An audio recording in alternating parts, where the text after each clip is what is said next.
I want to talk today about Judas Iscariot. And the reason I want to is because I've heard people tell me that Judas was actually a good guy. And the reason that he betrayed Jesus was because he was trying to force Jesus' hand to show himself to be the Messiah. So it was actually Judas being noble and trying to help Jesus.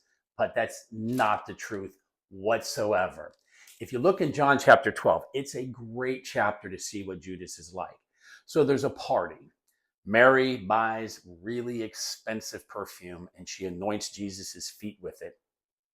And Judas gets all pious and religious and he's like, I can't believe that you did this. That perfume could have been sold and given to the money could have been given to the poor.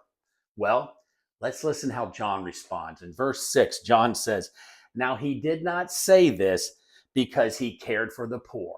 Judas did not care for the poor, but because he was a thief. Judas was a thief who did not care for the poor, and having the bag, the purse for the 12, he took for himself what was put into the purse, pilfering and the collections. So let's remember something. Jesus also said, have I not chosen you 12, and one of you is a devil. So this notion of trying to make Judas out to be something he wasn't I think, is kind of diminishing why Jesus actually chose Judas. And I think that was to show us that, look, money is not the driving force for you to be used by God to spread the gospel of the kingdom.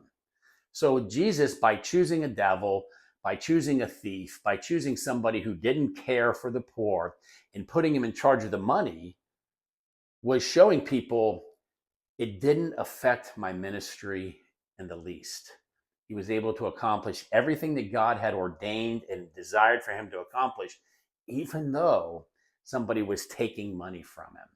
And I think that was a witness to us to not put our faith in money, that God will do what he needs us to do, regardless whether he gives us a bunch of money or not.